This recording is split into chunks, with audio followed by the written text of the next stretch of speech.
Halo semuanya, selamat datang di Mana Recaps, spoiler alert. Jadi hati-hati buat yang belum baca ya. Dan terima kasih khusus buat kalian yang udah subscribe channel ini. Oke, langsung aja kita mulai recapnya. Banyak pahlawan bekerja keras membersihkan puing-puing, mulai dari peringkat A sampai C. Beberapa menggunakan telekinesis, sementara yang lain seperti Kiwong hanya menggunakan kekuatan brute untuk membersihkan area.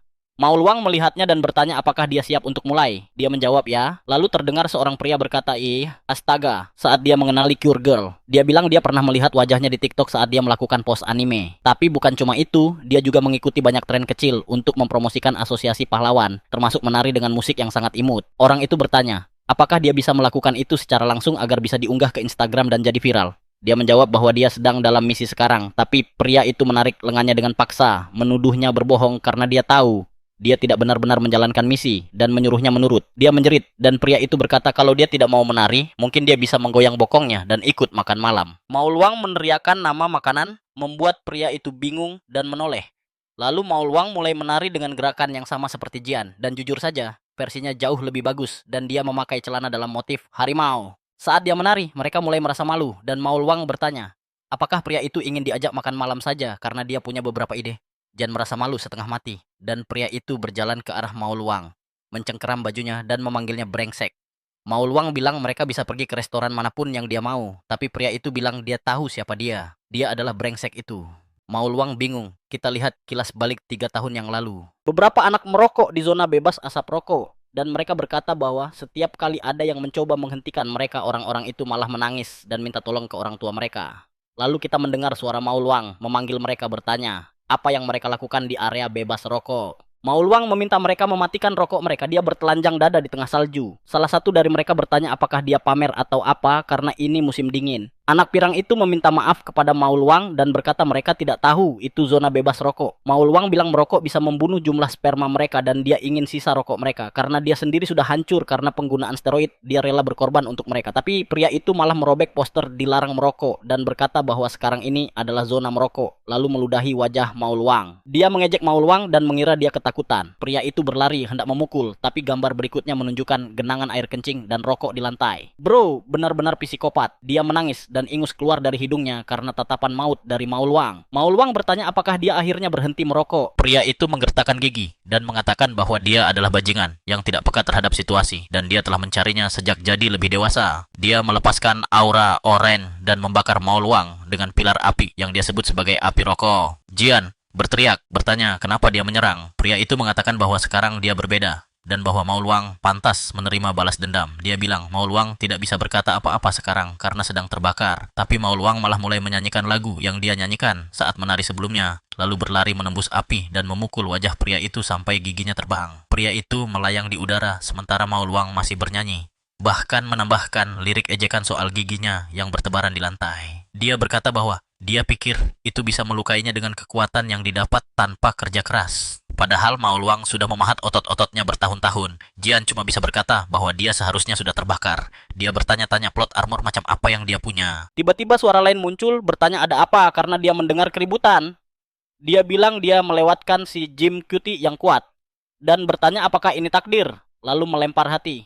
Si pejuang genit muncul mengenakan pakaian pink. Namanya dan kekuatannya masih rahasia, tapi dia adalah manajer lapangan dari Biro Manajemen Pahlawan dan bilang dia suka mereka yang punya kromosom Z. Harking berkata, sudah lama tidak bertemu dan senang melihat Jian, tapi dia harus minggir. Jian bertanya-tanya hubungan macam apa yang mereka punya. Harking mulai meraba dada Mauluang, menyebut tubuhnya menggairahkan dan memanggilnya sayang. Jian tidak percaya dia akan melihat adegan boy love dan bertanya apakah dia sedang ada di seri yang benar. Mauluang membuat ekspresi yang sangat berbeda dari Harking. Lalu Heart King mulai menjilat seluruh bahunya, mengatakan bahwa rasanya enak dan Mauluang berteriak lari minta tolong. Heart King mengejarnya sambil bilang akan membuatnya merasa nikmat seperti dulu. Ketika dia mengajarkannya dengan baik, Jian bertanya-tanya apa maksudnya dengan seperti dulu. Si pria pirang yang kini mengerang. Kemudian Jian bertanya apakah dia baik-baik saja dan menyuruhnya tidak bergerak. Tapi dia malah mendorongnya dan menyuruhnya menjauh, mengatakan bahwa dia tidak akan memaafkan Mauluang atas apa yang telah dia lakukan. Dia mulai mengeluarkan lebih banyak api mengatakan bahwa dia tahu di mana lokasi gymnya dan dia akan membakarnya habis. Jian terkejut karena dia sangat marah dan menyuruhnya menunggu. Dia menatapnya tajam dan dia bertanya, apa maksudnya membakar semua? Dialah yang memulai semuanya dan seharusnya malu. Jangan menggunakan cara pengecut. Pria itu menyuruhnya diam, bertanya siapa dia sebenarnya dan mengancam akan membakar mulutnya agar diam. Jian mulai membacakan hukum superhuman. Para terbangun tidak boleh menggunakan kekuatannya kepada warga sipil, tapi dia sudah melanggarnya, dan itu jelas percobaan pembunuhan.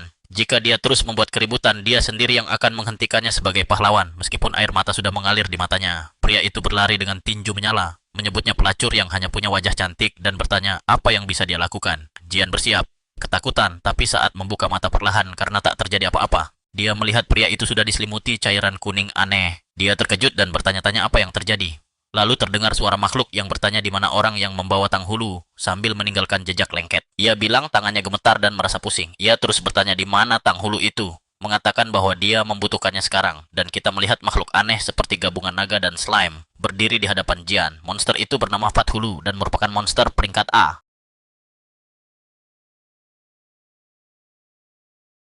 Skillnya disebut asam lambung manis, dan kemampuan ini membuat target tidak bisa bergerak serta membuat mereka sesak napas. Jian bertanya-tanya kenapa ada monster peringkat A di saat seperti ini. Monster itu mulai menembakkan serangannya langsung ke arahnya, dan dia menutupi lengannya sambil berteriak. Serangan itu mengenai semacam penghalang di sekelilingnya, membuat monster gemuk itu kebingungan, begitu juga Jian. Lalu terdengar suara seorang wanita yang menyuruhnya minggir karena dia menghalangi. Wanita itu menjebak monster gemuk itu dengan sebuah kandang yang terbuat dari udara tipis. Monster itu berusaha sekuat tenaga untuk melelehkan jeruji dan menyelinap keluar. Tapi terdapat sebuah tekanan di kandang tersebut, sehingga dia benar-benar terperangkap dan tak bisa bergerak. Jian melihat ke atas dan melihat perempuan itu melayang di udara, lalu bertanya, apakah dia adalah pahlawan peringkat ES, Yura Yura? Dia menjawab agar Jian tidak bereaksi berlebihan. Kita kemudian mengetahui bahwa nama lengkapnya adalah Kimura. Skillnya adalah Form Implementation, dan dia adalah pahlawan freelance yang telah keluar dari asosiasi. Monster itu mulai menjerit, tapi tubuhnya mulai membungkus kandang itu.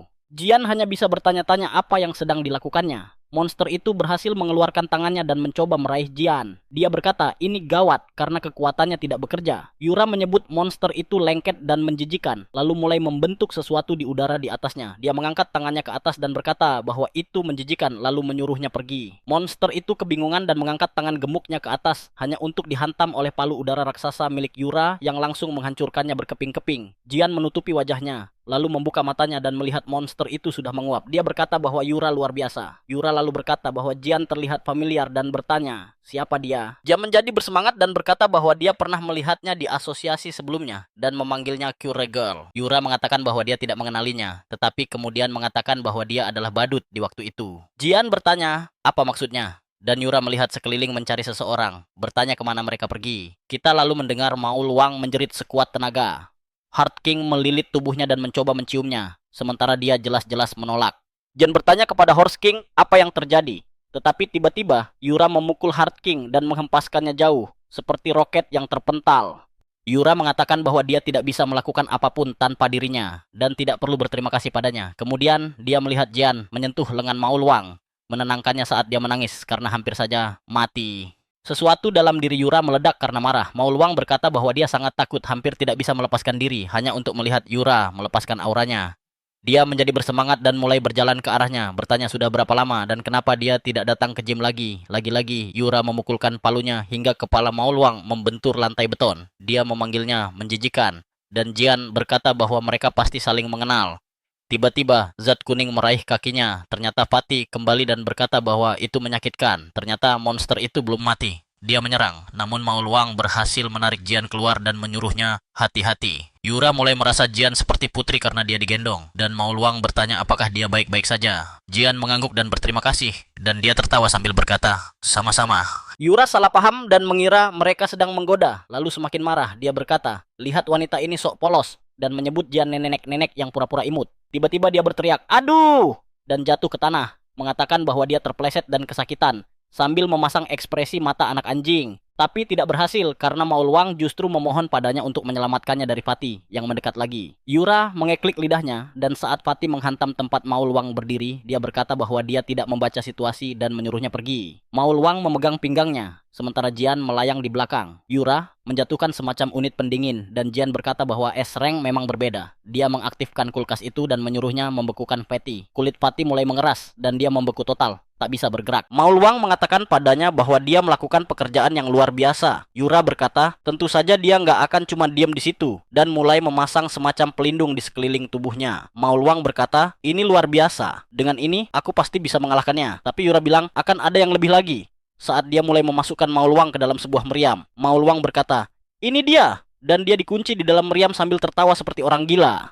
Yura menembakkannya langsung ke mulut si gendut. Dia melesat secepat peluru, memecah batas suara. Saat dia terbang dengan kecepatan tinggi menuju monster itu, monster mulai sedikit membebaskan diri dari es dan bersiap memukul sambil berteriak. Maulwang menghajarnya dengan serangan bahu dan mereka bertabrakan di udara. Potongan tubuh si gendut mulai berterbangan saat Maulwang menembus lengannya, menghancurkannya dari tengah. Dia berteriak sambil menghancurkan bagian atas kepala monster itu, membawanya terbang bersamanya. Dia berkata bahwa serangan ini disebut Fat Buster, benar-benar menghancurkan kepala monster itu. Jian hanya bisa diam, sementara Yura tampak seperti sudah memperkirakannya. Maulwang mendarat di tanah dan berkata, ini dia, touchdown tanpa obesitas. Siapa yang kasih nama ini sih? Lalu kita melihat semacam aura aneh muncul, dengan berbagai warna muncul di pergelangan tangannya sebelum akhirnya menghilang. Jian juga melihat itu dan bertanya-tanya apa itu, tapi dia bilang tidak mungkin dia melihatnya dengan benar karena Maulwang seharusnya tidak punya kekuatan apapun. Maulwang berbalik dan melihat ke arah monster dengan senyum di wajahnya.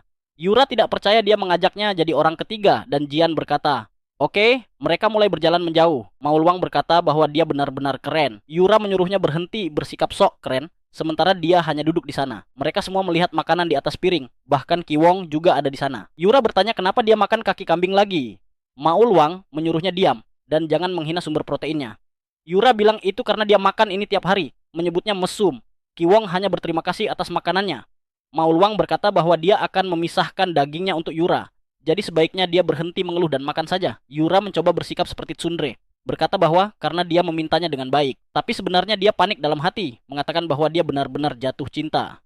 Namun, Maulwang malah langsung menyuruh Jian untuk membuka mulut dan berkata, Yura tidak percaya dia melakukan sesuatu untuk Jian, yang bahkan tidak dia lakukan untuk dirinya. Dia bertanya apakah dia serius. Jian berkata tidak apa-apa, dan dia tidak terlalu lapar. Tapi perutnya langsung berbunyi keras. Maulwang menyuruhnya makan.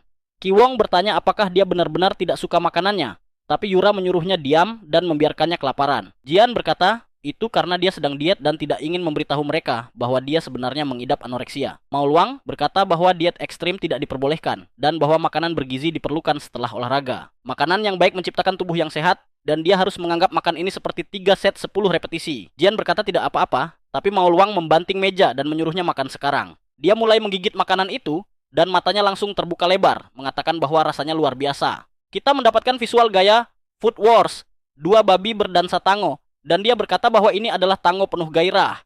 Dia bilang ini sangat lezat. Maulwang menyuruhnya mengulanginya, dan dia berkata ini benar-benar enak banget. Maulwang bilang senang melihatnya makan dengan lahap. Bahkan Yura juga bergabung dan berkata bahwa dia tidak akan kalah darinya. Maulwang bilang ini luar biasa, bro, suka banget kaki kambing. Kiwong hanya jadi orang keempat sekarang. Kembali ke gym, kita melihat Jian sedang latihan. Dia sedang duduk, jadi mungkin itu latihan good morning atau box squat. Dia meletakkan barbel dan menghela napas sambil menatap cermin. Penampilannya jauh lebih baik daripada sebelumnya. Dia berkata bahwa dia merasa seperti sudah benar-benar berubah. Dia makan dengan baik, tidak merasa depresi lagi, dan itu semua berkat latihan dari Maulwang. Tiba-tiba, seseorang mulai mengulurkan tangan ke arahnya yang langsung dia sadari. Dia berbalik dan melihat seseorang dengan kardus mie instan Shin Ramen di kepalanya, memanggil kakaknya. Itu membuat Jian berteriak panik dan mundur, sambil bertanya siapa dia. Orang itu membuka kotaknya sambil menangis dan berkata tolong hentikan kakaknya.